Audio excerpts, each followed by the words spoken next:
Bonjour et bienvenue à la série Focus Poésie sur Zoom.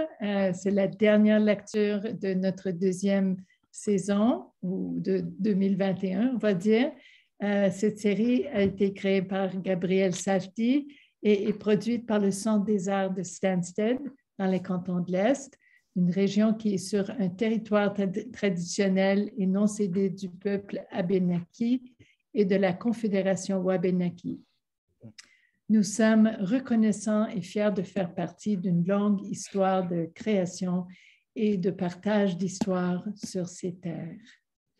My name is Shelley Pomerantz, and I'm delighted you could be here this afternoon. As you may already know, the series usually alternates every 2 weeks between French and English poets. Though once in a while we bring the two languages together. We don't have any solitudes here. And we have an anglophone and a francophone poet read together, which is the case today. Vous allez entendre Francis Catalano lire en français et Carmine Sternino reading from his work in English. Aura aussi un spécial aujourd'hui, un hommage au poète italien Valerio Magrelli, et ce serait un hommage en 3 langues, le français, l'anglais et l'italien. On est très chanceux aujourd'hui. Dans quelques instants, je vous présenterai les 2 poètes, mais tout d'abord, j'aimerais passer la parole à Gabriel Safdie, fondateur de la série et programmateur des poètes anglophones, et ensuite à Diane Régimbal, qui est la programmatrice des poètes francophones. Donc, à vous, Gabriel. Je suis heureux de vous accueillir de la part du Centre des arts de Stansted à cet événement spécial. I'm really very happy and I'm delighted to have invited 2 poets such as Carmine Sternino and Francis Catalano, who are both highly acknowledged and richly awarded poets. And I think it's a wonderful event to have as a closing event for the season.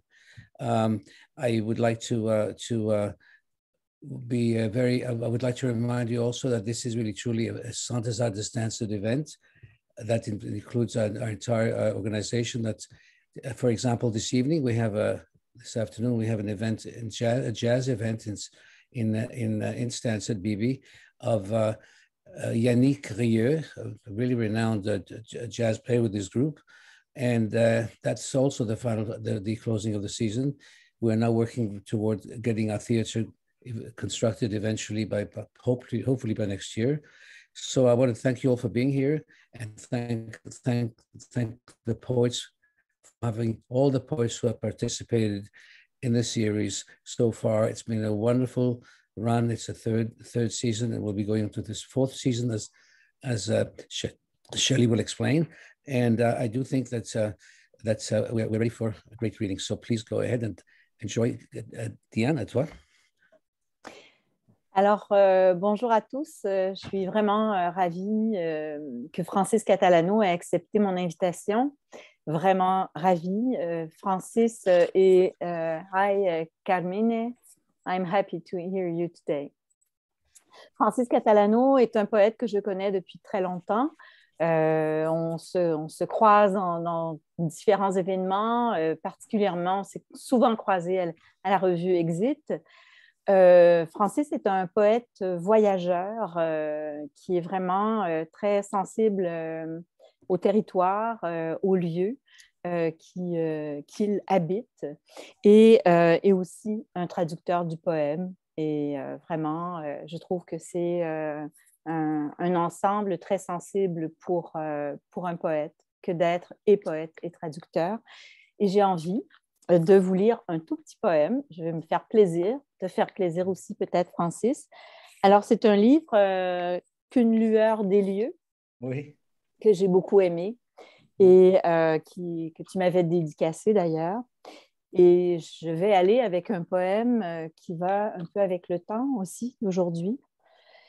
Ma vision fait une halte pour s'abreuver à la mémoire.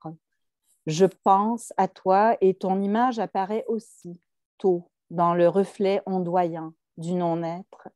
Dans la crevasse, crique, juste à temps, je prends la photo juste avant qu'il pleuve à torrent, ton image limpide, entraînée par le courant, à mon œil de pierre, réapparue, pluie avec Orphée.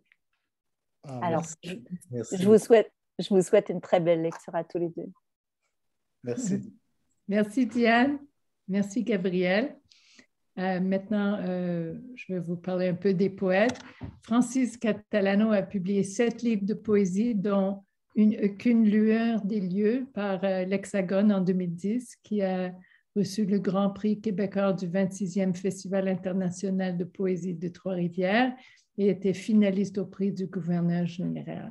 En traduction, ont paru les livres de ses poèmes en anglais, en espagnol et en italien. En prose, il a publié plusieurs œuvres, dont sa plus récente, l'essai fiction L'origine du futur, de main libre, en 2021. Et il a traduit la poésie de Valerio Magrelli, comme on va entendre un peu plus tard, pour lequel il a gagné le prix John Glasgow 2005. Il a aussi traduit la poésie d'Antonio Porta et de Fabio Scotto. Il est membre du comité de rédaction de la revue de création poétique Exit depuis 2005, où il a préparé notamment des anthologies de poésie contemporaine portant sur l'Italie, le Pérou, la Catalogne, la Sicile et le Chili. Carmen Starnino has published 6 volumes of poetry, including This Way Out, which was nominated for the Governor General's Award in 2009 and recently translated into French by Édition Hashtag under the title Par ici la sortie. His most recent collection is Dirty Words, Selected Poems, 1997 to 2016, which was published in 2020 and was awarded the inaugural Pier Giorgio di Chico Poetry Award. His other awards include the Canadian Authors Association Prize for Poetry and the A.M. Klein Prize for Poetry, which he has won twice. Among his other books are The New Canon, an anthology of Canadian poetry, and Lazy Bastardism, reviews and essays on contemporary poetry. He lives in Montreal, where he is editor-at-large for the Walrus magazine and associate publisher for Véhicule Press. Et c'est à vous, monsieur. Merci, thank you. Merci beaucoup. Alors, comment fonctionne-t-on? Je pense que c'est toi qui commences. C'est moi qui commence. Oui. OK. D'accord. Bon, j'ai pensé lire des poèmes de mon premier recueil de poésie, Roman mort, que j'ai publié en 1999 aux éditions Écrit des Forges. C'est comme Diane disait tantôt, oui, les voyages sont très importants pour moi, mais ce premier recueil de poèmes, je crois que ce sont surtout des poèmes de l'intérieur. Je me suis rendu compte que, évidemment, même en étant à l'extérieur, on peut plonger à l'intérieur de soi. Et c'est mon premier livre en 1999. Et puis, de ce pas, je vais commencer à lire quelques poèmes. Je l'ai dit, je crois, le titre est Roman mort, non?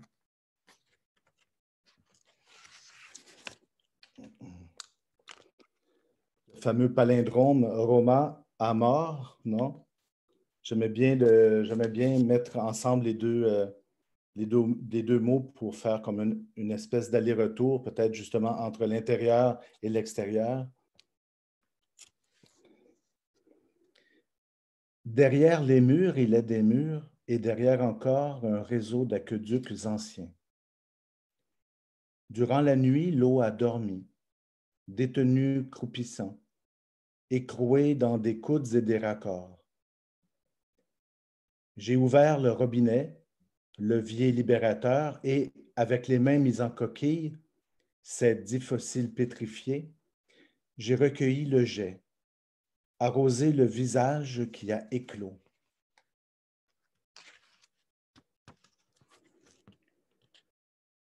Je suis ma propre radiographie, promenée au fond des forums, au jardin des formes, des ombres, au milieu d'un amas de décombres patients.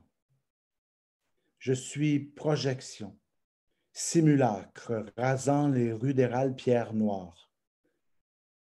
Sur le pavé en bosselure j'erre, entre rostre et socle, d'un passé aveuglé, et m'éteindrai, épars, aux ides de mars matinal.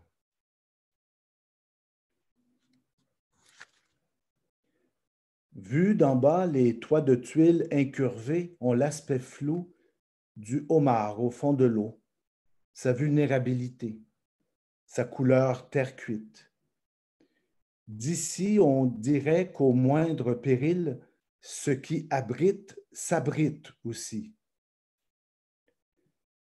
Au pied de la fixité, au pas des portails, les antennules les voir courbées, pliées, tendres dans l'onde, sans dessus-dessous, alors qu'à l'aube des premières émissions, les antennes télé se frôlent là-haut sur des toitures.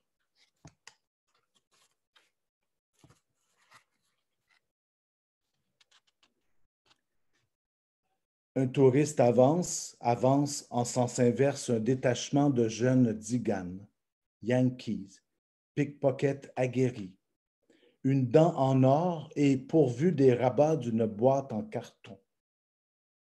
Gisant, gitant, ce sont des signes de rue.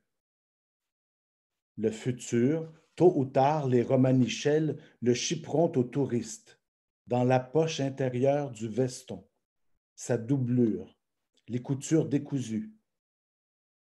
Poème et bohème dérobés.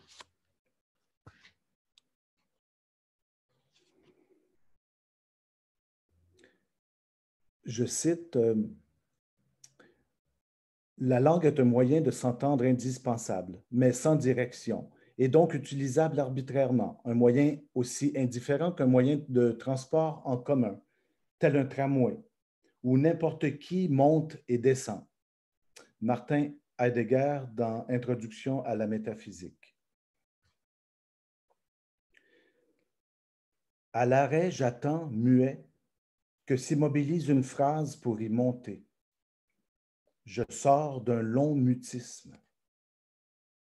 Sitôt timbré mon ticket, j'accorde mon souffle à celui des autres. Intérieurement, tout parle. Les journaux lus, la pub dont nul ne fait plus cas, l'art des regards, furtifs, amendés ou insistants. Les choses sortent lentement de leur narcose, la mémoire de son trou, vont jusqu'à murmurer les habits des usagers.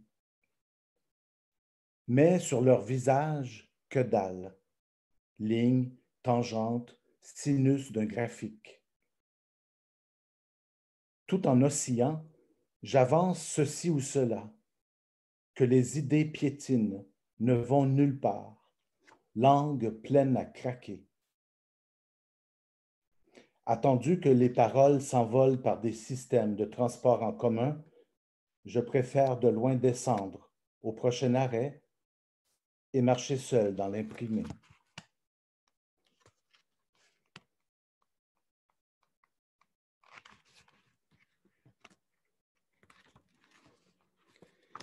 Écrire un livre sur rien, absolument, que personne encore n'a écrit. Rien qu'un livre, support pour les pages et une couverture. Ni rectangulaire, ni carré, ni vivante, ni morte, plaquette ou brique, qu'une forme libre. Pour cela, il faudrait s'aviser de vider les mots, les évider, enlever ce qu'il y a dedans qui leur donne un poids et une inclinaison. Il faudrait réussir à désintuber les mots, des mots, les choses, les euthanasier, faire la nuit sur les signes en leur injectant une robuste dose de rien. De cette opération, seul demeurerait le visage de la mer, sourire flottant dans l'apesanteur.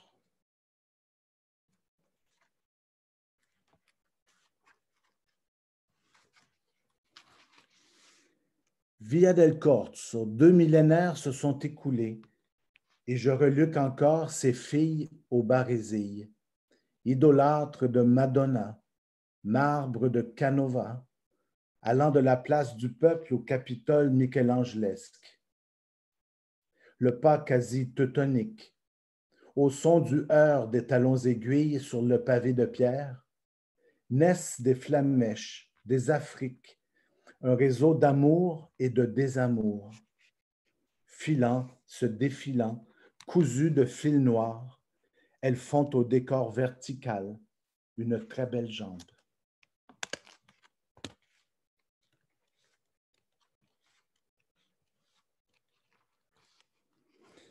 Je cite, « Génon Catalano et lui Loderingo, nous avons été pris ensemble par ta ville. » C'est de Dante Alighieri, le chant 23 de l'enfer de la Divine Comédie.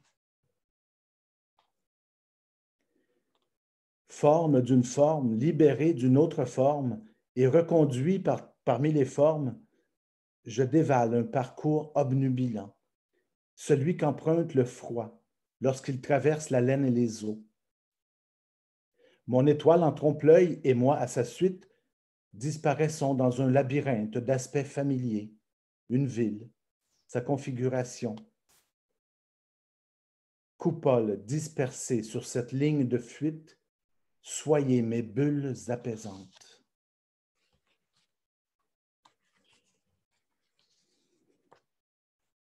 Les idées, concepts ou images reflètent la profondeur, l'usure même des sites archéologiques, cavités, caries, dents malades à extraire ou bien à obturer. Aussi, l'impression de voir dans les mots un peloton de touristes prenant en photo ces choses, qu'ils cerclent et qu'ils ont tout autour. Au couchant, en groupe, ils se retirent, refluent, retraitent vers leur hôtel, illuminés par ce qui fut un jour et n'est plus. Ils retournent à leur trou, comme une langue par instinct cherche dans la bouche la cassure de la dent. La nuit, on donne ses sites aux chats.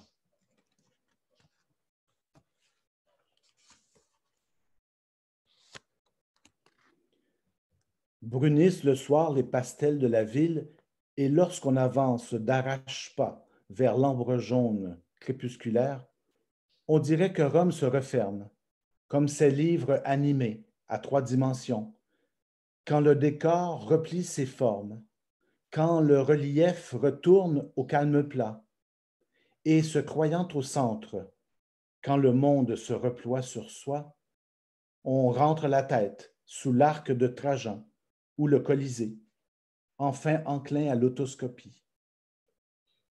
Là, inclus dans l'urbs et l'incluant, la figure dans les empans, on pense qu'au lieu d'être celui-ci ou celui-là, on est son être. On est son être à sa place. Voilà.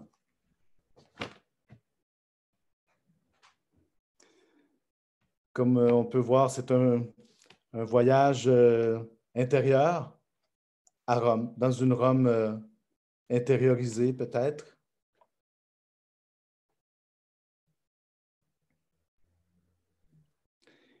Ah, Merci, Francis. Oui, je pense que c'est à moi maintenant.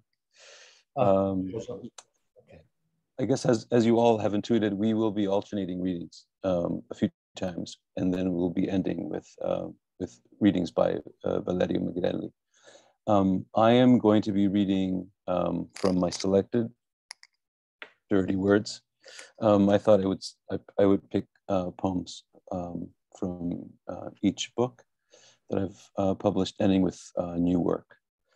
I want to start with a poem that I wrote when I was 23 or 24. When I think of Néléguin writing a lot of his best poems in his teens, I realized I was a bit of a slow starter. But this is a poem where I felt I came of age as a poet. The poem came together very quickly, and I felt that I had, on some level, broken through to thoughts that existed in a kind of memorable relationship to their language. Not that the poem is perfect by any means, but it felt like a true expression. the true story of my father. There were days when I'd catch him alone at the kitchen table, lost inside some regret, his head cradled in his hands like the part of his life that was over, that had stopped some time ago. A cigarette smoldered beside him, its smoke rising from the ashtray like a long-held breath, slowly released. I would like to say that my mother went to him then, leaned over to whisper his name in his ear, and he jerked up, a little startled, staring around the room in unrecognition, having been called back too quickly into his life, and looked up at my mother, who smiled, running her long fingers through his hair, slipping them into its dark glistening. I would like this finally to be a story of love. But the truth is, my father was an unhappy man. His head was heavy, and sometimes he rested it in his hands. A bit like Francis, I think I grew up in a tradition that valued physical work and plain talk. And I'd never really been settled in that world, especially when measured against sort of male figures I grew up with and the ideas I inherited about what it meant to be a man. I always felt a world apart from all of that, and that this poem gets at that feeling. Song of the House Husband. Cherish it most when it steams.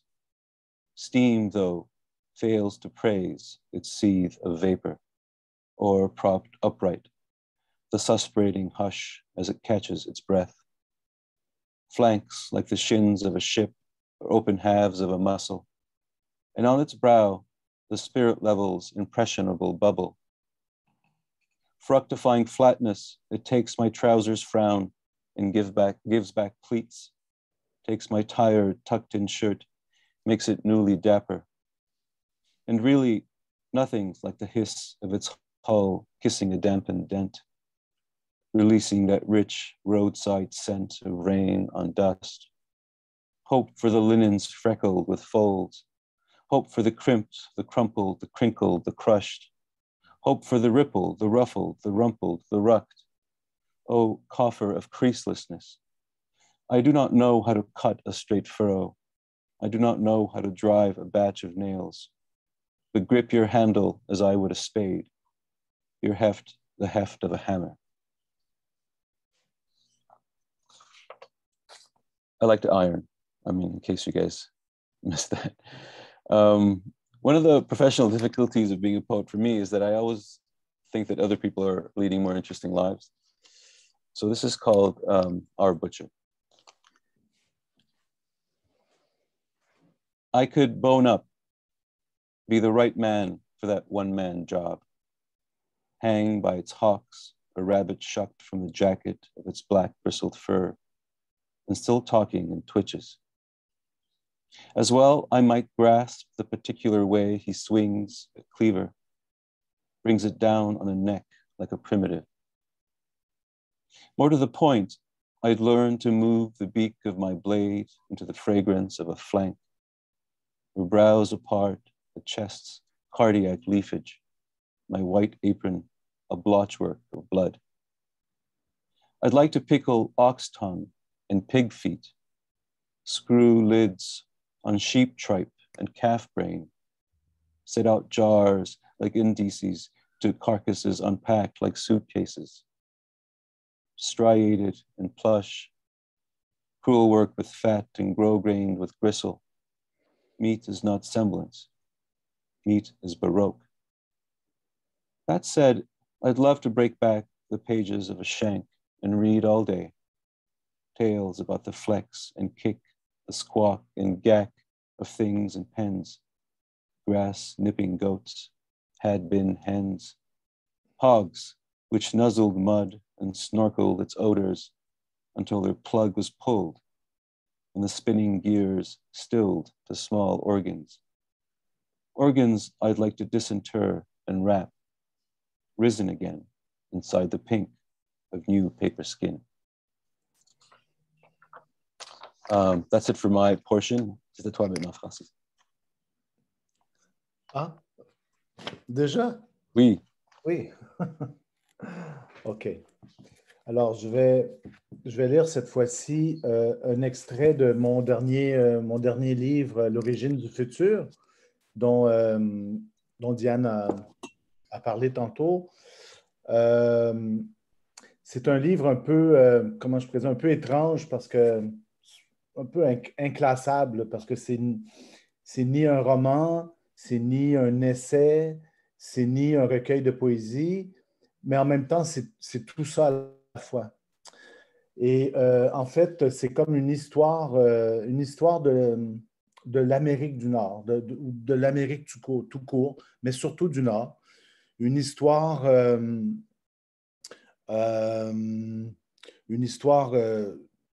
spatiale, dans le sens de l'espace. C'est une traversée de l'espace, des road trips. Je traverse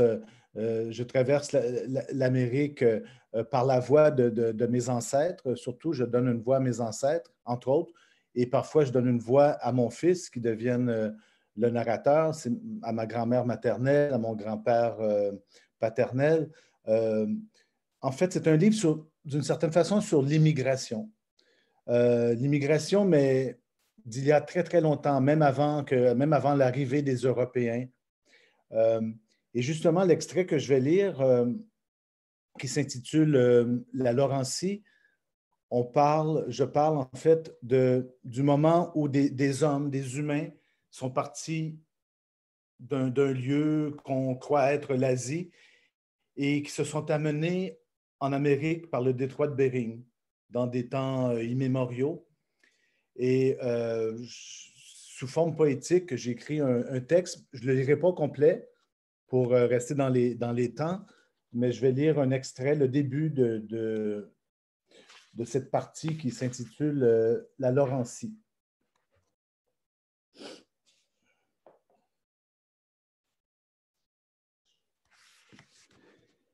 Étirement du continent, de sa concavité pure et dure. Des mers anciennes et de nouvelles apparaissent, mieux soutenues, des glaciers, plus loin d'autres plans d'eau.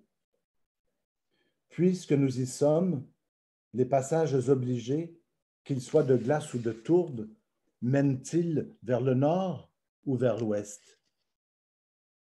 Le cœur des météorites palpite dans le repoussoir des cratères.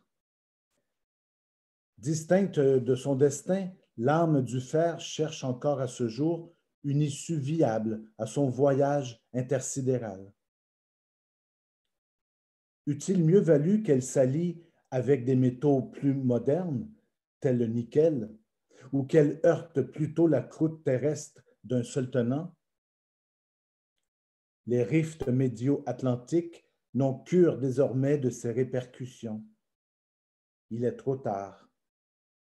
La lune tremble avec son halo, secouée par des souvenirs criblés.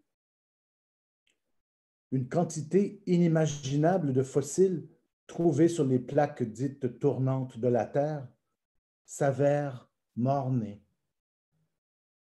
À cette seconde, en mer comme dans l'atmosphère, passe au ralenti un banc de sélacantes stoïques. Il neige à gros flocons sur la Laurentie. Depuis leur fond abyssal, les océans ascensionnent la côte pentue des particules élémentaires et pourtant aucune carte nautique n'en a parlé. Il lisse à froid, ce vent, les arêtes de la partie émergée des icebergs, mais cela va toujours. Et les quelques indices disséminés de baleines à bosse, de narvals, de lions de mer, jonchent-ils la vallée nue? Le blizzard froisse-t-il nos visages qui s'enfoncent dans la tempête? Les effacera-t-il?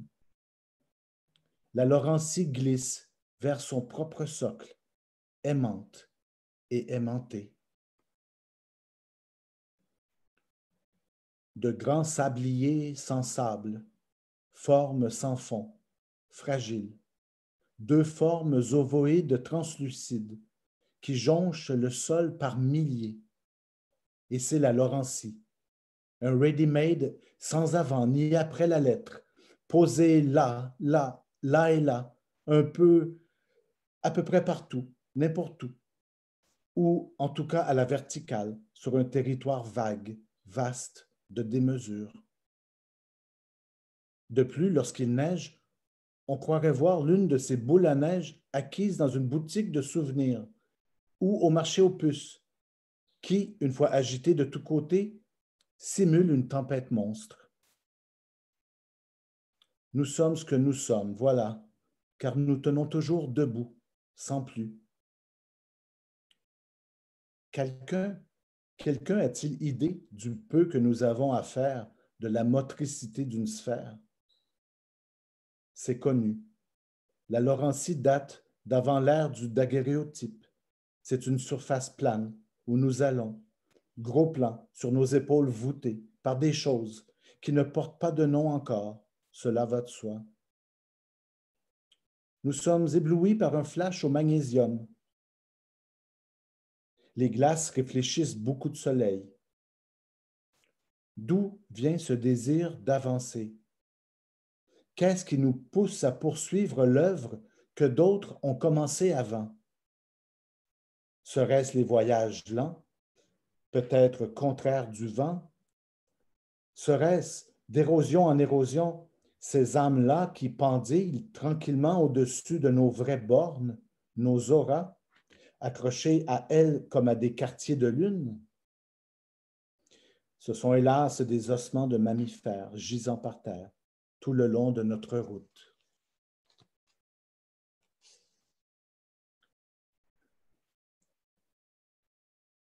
Poudrerie ou pas, nous avançons vent debout. Nécessaire mais pas indispensable à notre marche. Nous sommes ce troupeau d'hominidés en progression sous les yeux grands ouverts du langage. Et le langage, c'est notre chien de berger. Comme les mots qui se sont déposés en lui, le langage nous trouve là où l'on est. Il grappille nos déroutes, indique que l'étoile qui scintille au bout de notre index tendu, étiré. Moi, suis-je celui qui longera longtemps la frange du monde? Mènerai-je les habitants de ces ruines au-delà des pointes de vent? Suis-je seulement du bon côté de la lunette ou sommes-nous l'image d'une image qui louvoie sur un glacier? Ferai-je face au blanc indéfiniment, le regard brûlé d'albédo, moi le trickster avec ses grimaces bergamasques, ses trimballements de paroles en l'air et de gestes terre à terre? La Laurentie charroie le secret faillé de ses plaques intérieures, irrésolues. Elle est une convoyeuse que scelle une croûte accidentée. Un champ plus que terrestre ébranle les cheminées ardentes sous-jacentes. Ces supposées forêts roulantes de conifères sont-elles plausibles? Se peut-il qu'en surface, un monde en convoie un autre et que le basalte et le granit d'un rêve vécu en profondeur parviennent à nous émouvoir comme ici, par à coups? D'archaïques planchers telluriques se chevauchent à la va comme la terre te pousse, et c'est très bien ainsi en parlant de pierre. Mémoire intercontinentale, tournée vers le fer du Grand Nord. Mémoire flottante qui respire, réelle calotte de glace posée sur l'eau comme un couvercle sur la marmite. À l'image d'un long chemin tracé sur la terre, cette mémoire filée ne dérive jamais, elle se déplie, au mieux se déploie. Chemin laurentien tellement mobile qui est secoué çà et là, au passé comme au futur, au présent comme à la fin, par d'irrépressibles surrections de montagnes. Mémoire, à structure fractale, qui dérive dans la somme arrondie de toutes ses couleurs. Plus loin, des volcans se ravalent pour se rallumer aussitôt en un éclair sourd. Un archéoptérix, cœur battant, profite du temps qui fuit pour survoler en rase-motte le paysage désert. La pupille du volatile est dilatée. Le reflet d'une météorite traverse bel et bien ce ciel dans son œil. Une mémoire tracée combien d'avance par le global et l'invisible. C'est un monde comme celui-ci qui accourt, comme il en existe des millions d'autres. Voilà, c'était terminé. Merci, Francis. I love the description of Francis as a poet voyageur because I've written a number of poems on voyage. And this next poem was written when my wife and I lived in Rome in 2006. I became briefly obsessed with gladiators. Some were slaves, others were recruited from the lower classes. A lot of them consisted of ex-soldiers drawn by the decent money, good food, and lodgings. But I was struck by how the job was a life sentence because owners invested so much money in your training that they were loath to let you go. So you lived and died quite brutally as a professional combatant. So I want to imagine what it might mean for a gladiator to want to quit the business. So this is Pugnax gives notice. He's done with it. The tridents and tigers, the manager's greed, the sumptuous beds of noble women who please their own moods. He's done with dogging it for the crowds, the stabbing, the slashing, the strangling, the poor pay, the chintzy palm branch prizes. Make no mistake, Pugnax is a real Fiercesaurus, winner of 26 matches, a forum favorite. Yet his yob genes have, it seems, gone quiet. Fatigue has called his soul back to his body. Circles under his eyes, he sleeps badly. Late night cigs lit from the dog end of the last, cut work of the clock nibbling him small. In the barracks around him, his friends snore, lucky returnees of the last hard hacking, dead to the world, free of a weapon in the fist. Chrysis face down in the crook of his arm, Triumphus flung open, caught on a bad turn. Virus collapsed, whacked against the cot. Flamma, doomed by down-thumbing shadows, lies in a stain of his final shape and size. Pugnax loves them all. Chasers and net fighters, fishmen and javelin throwers, carefree despite punishing practices, screaming orders, despite limbs trained to turn lethal for mobs, unable to bear the thought of two men clinging to life. But here, it's only the thock of wooden sword against wooden sword, the racket as they fall on each other's shields in joy. Pugnax's heart breaks for them. Understand he has inflicted pain and felt pain, but now wants to go native, move into a flat, experiment with fashionable clothes, dawdle at the baths, tame his nights with tea, be spellbound by the spell of soap, find a wife. Our boy dreams of joining the crowd, shouting himself hoarse as some bonehead gets knocked down and the blade pushed through his chest, stapling him to the ground.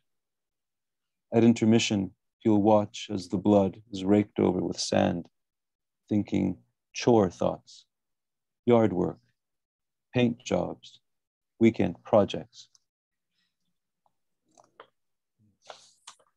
This poem is another one about my father. I write about him a great deal. It's called Lucky Me. Luck for me began at 3, with the hands my father drew behind him, and between them traded a quarter, a candy, a stick of Trident. Whatever he could fish up from his pockets, nights when I'd surprise him in the hallway, and he stumbled in after nearly 24 hours driving cab, late for dinner, and likely broke. He'd kneel, place a finger on his lips, shh, and face flushed from the cold, coat still on, keep his eyes on mine as he bent his arms back in half Nelsons for an unseen game of catch. He appeared as though under arrest, in cuffs. This was before I learned about the real him, the second life he led in half-lit card rooms, basements with 2 or 3 tables operating, where he sat at ease among his only peers. This was before I came across him in books, 19th century tales of titled reprobates and debauched aristocrats, Eugene Onegin, Will Dare, Dunsey Cass, George Somerset, hail fellows well met who never got their shit together, and who in their insouciance assumed the sweat and staleness that seemed always to cling to my father and made him sensationally alive. Lean, jokey, boyish, a 30-year-old man already on the dwindling edge of his options, who left no deal undealt, and who some nights stretched out to me 2 fists, knuckles up, ready to be wrapped.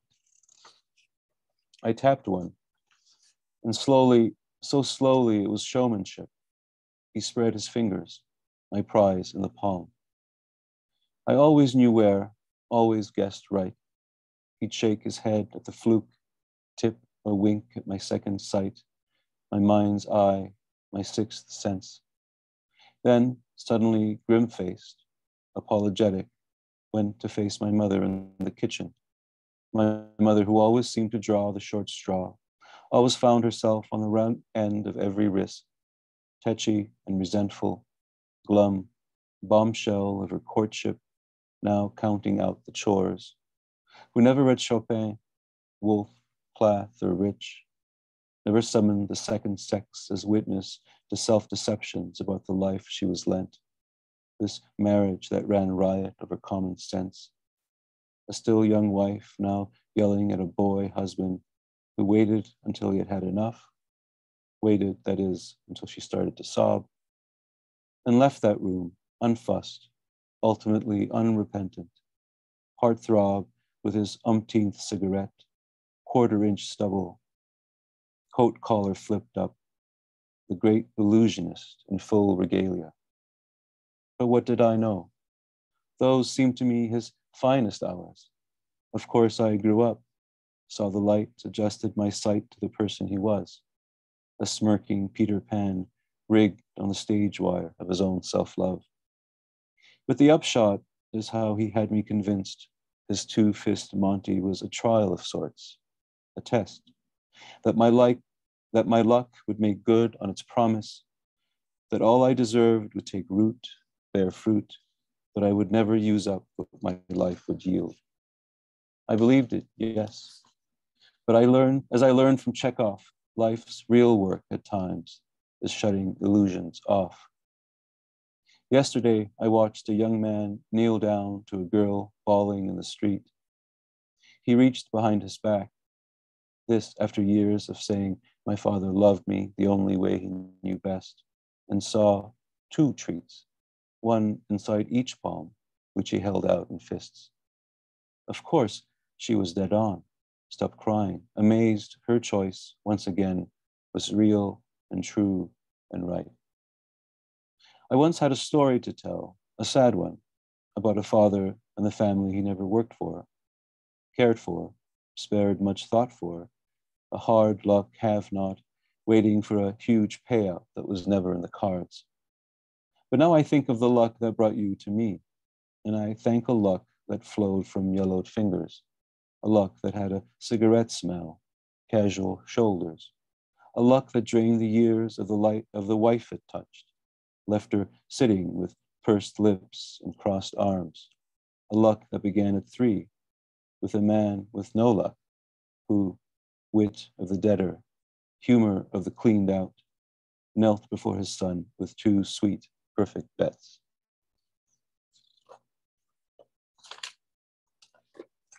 This one is called The Shadow Puppet, and it actually has an image that, that picks up on something that Francis just read, which is kind of interesting. Shadow Puppet. Thumb and fingers act out a dog and pony show. Whatever I throw at the bedroom wall, whatever comes to hand, printed with the ink of the hour above the neck of the wrist. The point is to make a face from a fist, a four-limbed beast, or a nightlight Archaeopteryx take flight.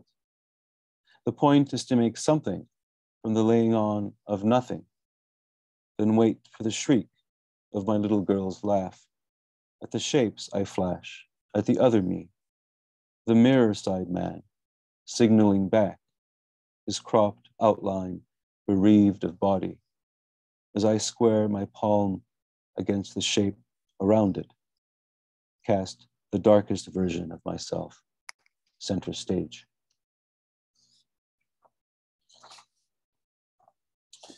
This is, it's called snow mold, which is a fungus that can sort of strike lawns that are under snowfall during the winter. And you'll see the damage on the grass in the spring when the snow melts. My father makes another appearance here. He died in 2011. And the poem refers to the thing that, the condition that killed him.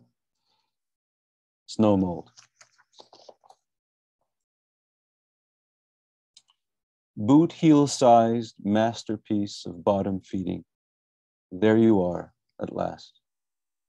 I peel off wet leaves after a long winter, find your hooks deep in my grass. You are a festering periwig. You are the cutest canker. You devour living matter to keep your skin pink. How gross.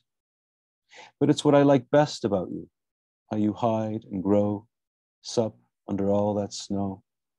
How once you're done, nothing springs from that scalp of soil. Filth uptick, parts per billion pestilence biding time. You mess with the program. You chew a hole in the world. You mean business, like a missed diagnosis or a tumor that, undetected, milled the wall of my father's lung to grist. I could mourn, but that kind of attitude gets you nowhere. This is an ode to mold glued to sod. You take so little space, inches wide pockmark, flaw nature spawns against itself without shame, turf fatally wounded, awaiting last unction. I've been meaning to tell you I'm not pissed. My plan is to let you do your thing, and your thing is to paw at part of my lawn for its last bit of health. Some say you draw a pall over these grounds. I don't. I love the example you set. Antimatter's ear horn of plenty. I feel it in my gut. You'll be there for me. I won't reseed.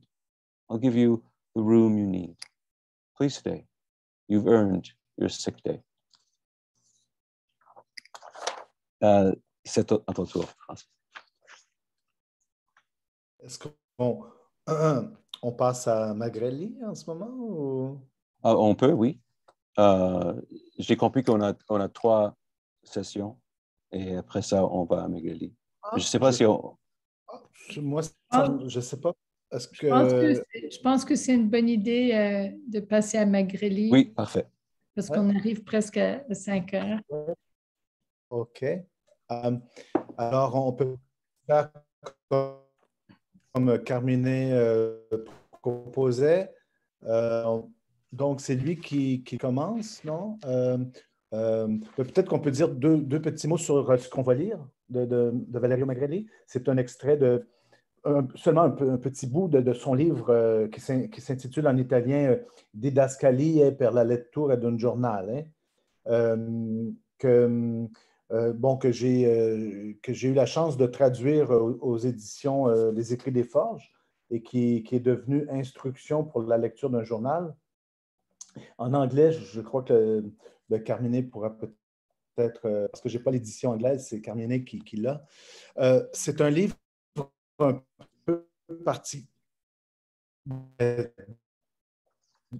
peu très particulier, un mode d'emploi, en fait, pour lire le journal, et qui a été publié en 1999 ou 2000 en italien, l'original, à une époque où les journaux commençaient un peu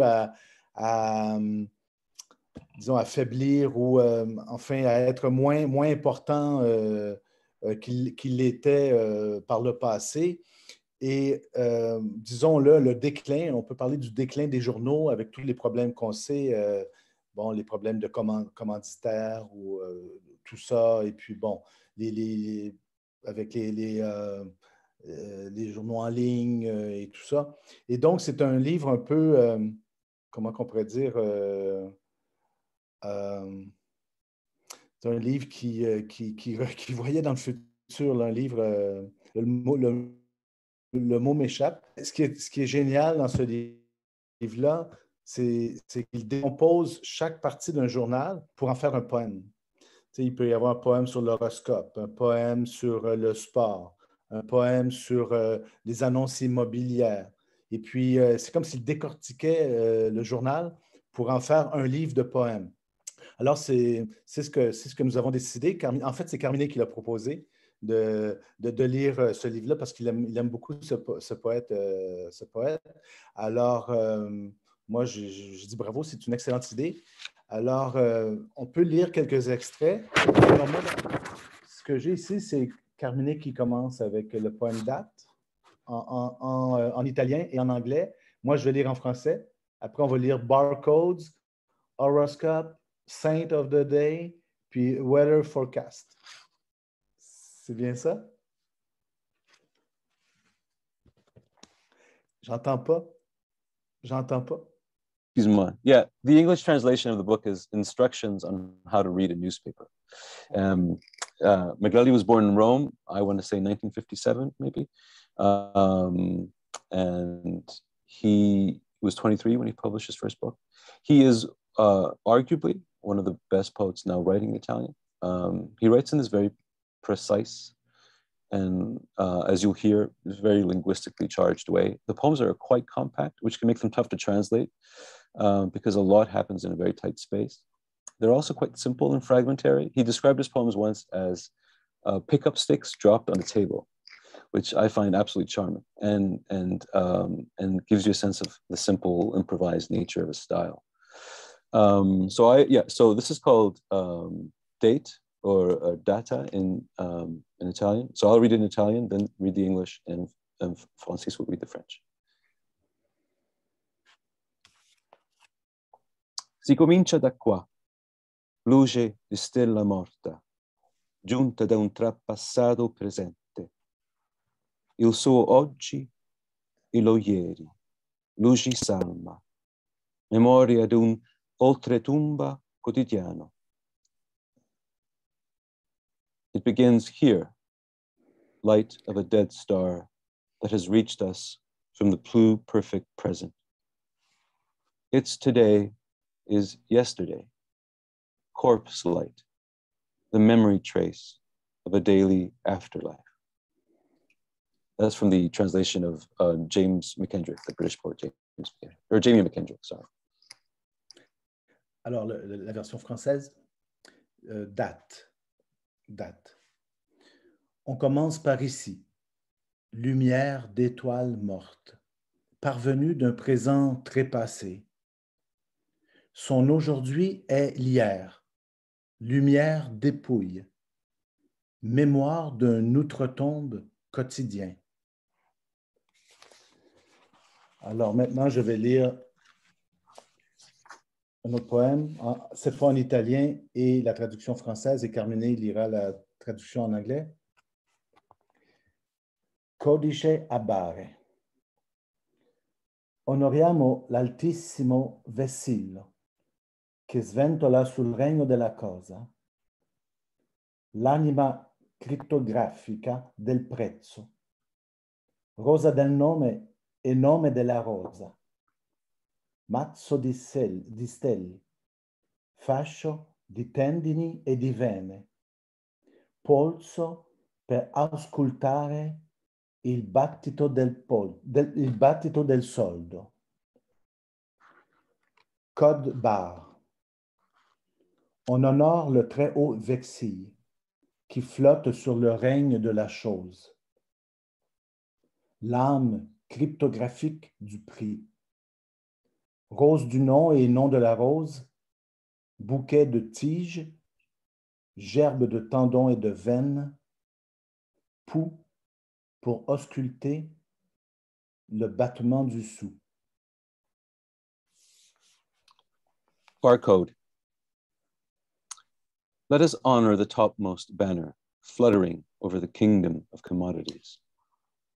The encoded soul of price, rose of the name and name of the rose, bundle of stems, fasces of tendons and veins, wrist on which to take the pulse of money.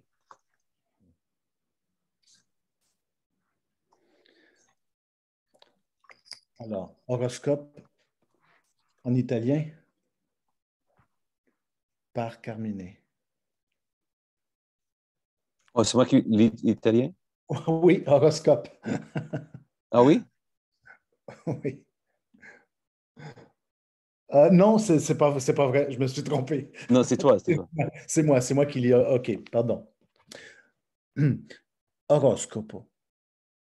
Io sono proprio lì, nel punto in cui convergono influssi, allineamenti, i fili che sollevano questa mia mano in acquario, questo mio cuore in gemelli, diligente creatura del puparo stellare.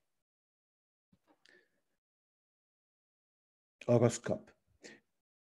Je suis vraiment là, à ce point où convergent influx et alignements.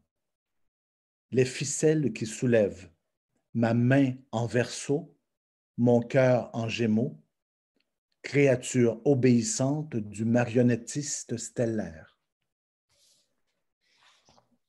Horoscope. I am right there at the point where influxes and alignments converge.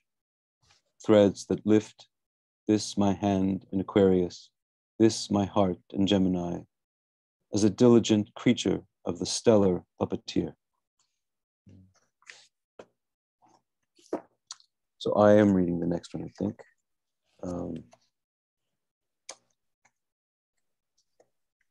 Santo, or daily saint in English. Is that right? I think so, yeah. Oui, yes, perfect. Quelli nomi che accompagna il giorno del giornale porta il ricordo di un corpo stracciato. C'è sempre un Vesuvio, un martire o una vergine a tingere di sangue sacro il frutto della rotative, non olive, ma inchiostro sotto il torchio. Daily Saint. Actually, I'm going to read the other translation because I'm not happy with James' translation. Hold on a second. Sorry. I can find it here. That name watching over the daily's date carries the memory of a tortured body. There's always a bishop, a martyr, or a virgin dyeing the fruit off the rollers with sacred blood. Not olives, but ink under the press. Saint du jour. Ce nom accompagnant le jour du journal porte le souvenir d'un corps torturé. Il y a toujours un évêque, un martyr ou une vierge pour tâcher de sang sacré le fruit des rotatives, non olive, mais encre sous presse.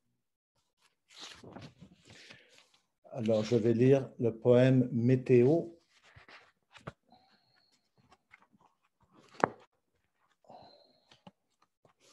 En italien et ensuite en français. L'Eterno ritorno dell'anticiclone e l'area di bassa pressione. Europa, Prometeo, carcassa divorata fra i picchi delle massime. Weather forecast.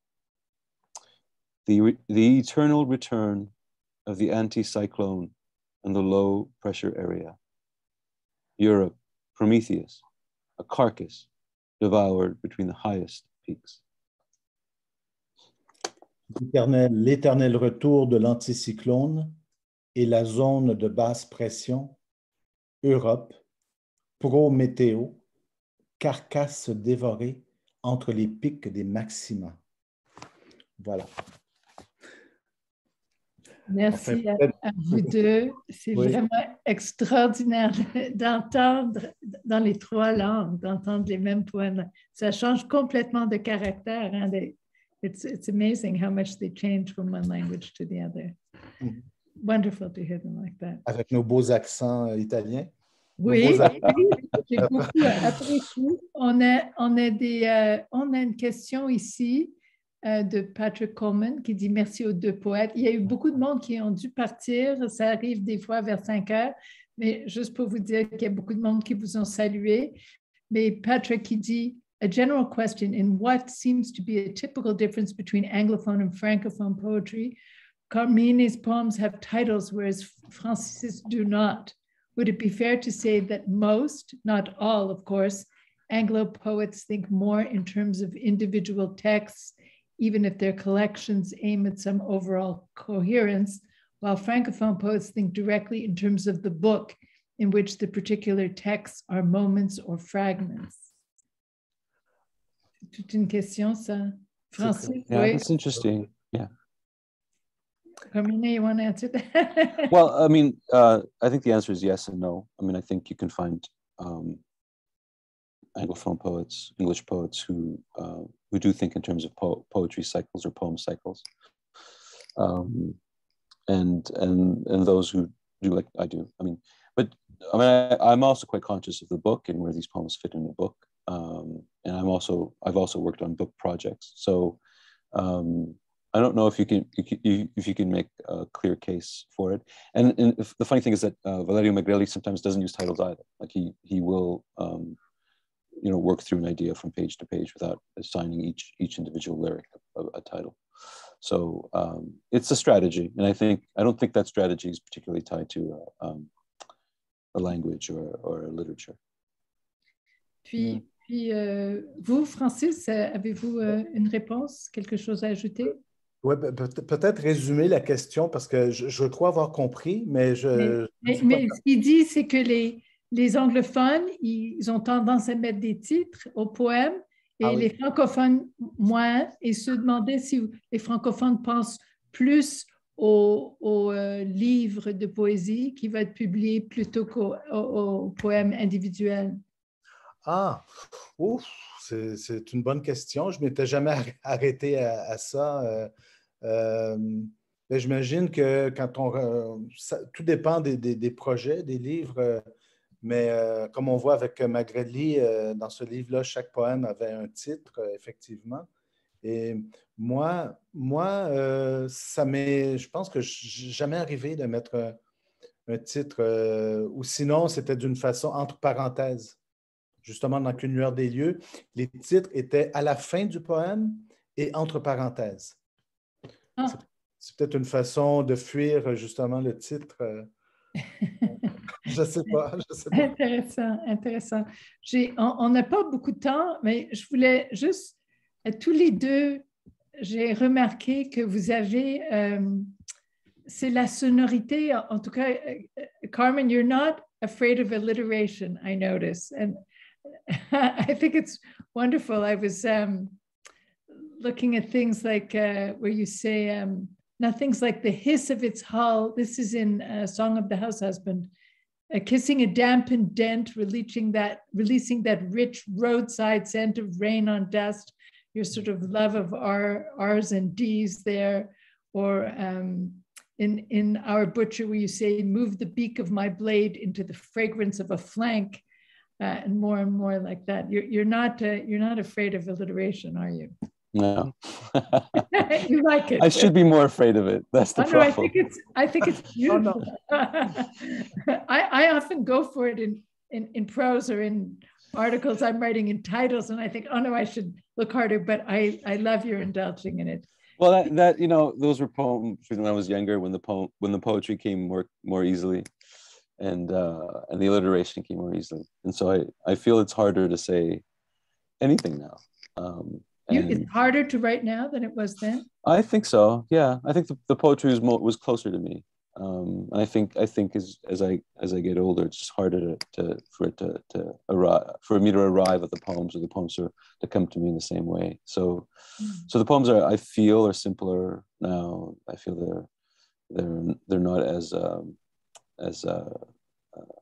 they're not so sort of interested in making all these connections between words. I think the task is just to say something simply and say it well, rather than just find the most. At one point, I just if I was going to say something, it had to be in the most striking, dynamic, memorable way. And my fear was that sometimes the message got lost because there was the music I was after.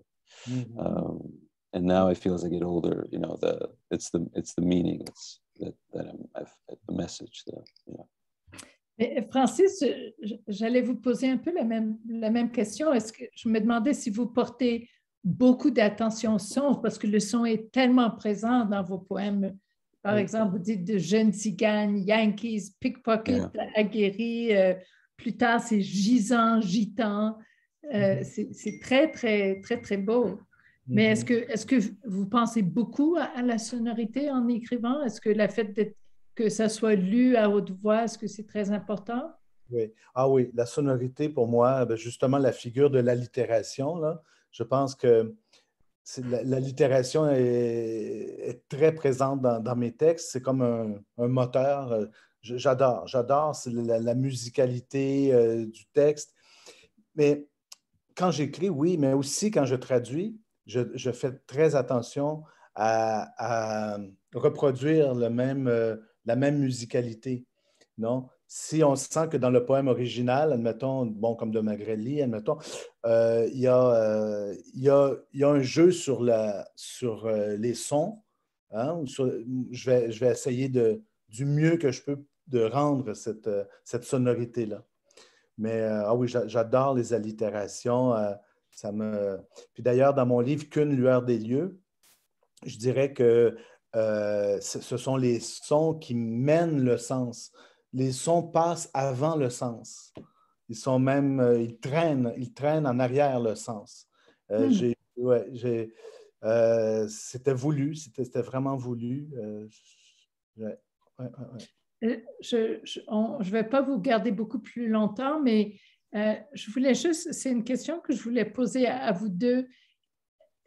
Est-ce que vous retravaillez beaucoup vos poèmes et comment, en d'autres mots, do you write a poem and then let it kind of simmer?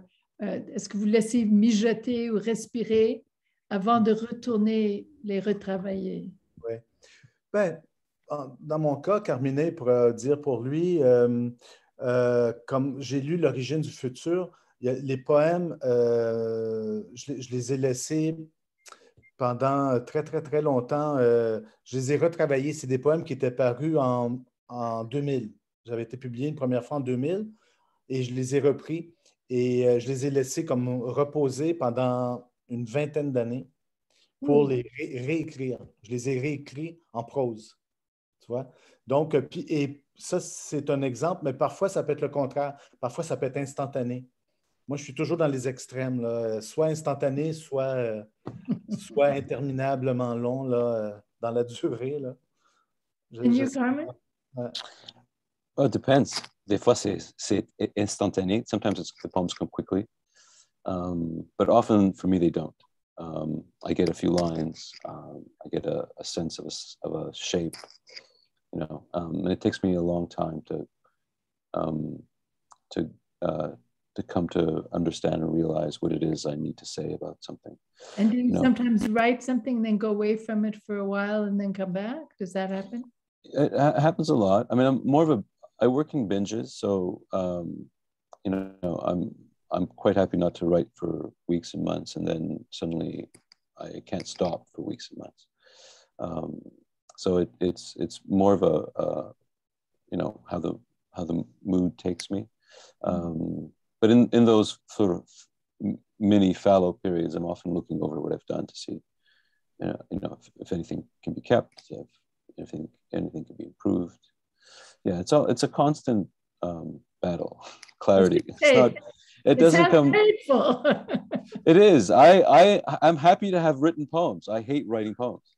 I'm happy to have written and published poems. You know, I'm proud of some of the work I've done, but being in the midst of writing is awful. It's pain. It's terrible. You know, if I could, you know, sort of stop doing it, I would, but I can't. Yeah. But there seems to be some worthwhile product there. I'm sorry you didn't get to read your poem about your father's little finger. I love that poem. We'll save it for another time. It's a beautiful poem. J'aimerais vous remercier vraiment du fond du cœur, Francis Catalano et Carmine Sternino. C'était vraiment extraordinaire de vous entendre. Avant que tout le monde, qu'on se quitte, j'aimerais remercier l'équipe qui produit cette série, Diane Régimbal, programmatrice des événements en français, Gabriel Safdie, fondateur de la série et programmateur des poètes anglophones, Luce Couture, directrice de la programmation au Centre des Arts de Stansted, Sharda Gupta, coordonnatrice de la série. Mon nom est Shelley Pomerantz. I'd like to thank you all for joining us today, and we hope to see you in 2020. Just so you know, as of January, we're going to have a few changes. Our events will now take place once a month, and it will be the third Tuesday of every month at 7 p.m. J'espère que cette nouvelle horaire vous convient. Le 18 janvier, on présenterait les poètes Isabelle Dumais et Bruno Lemieux. Entre-temps, je vous souhaite tous une belle soirée et de très joyeuses fêtes.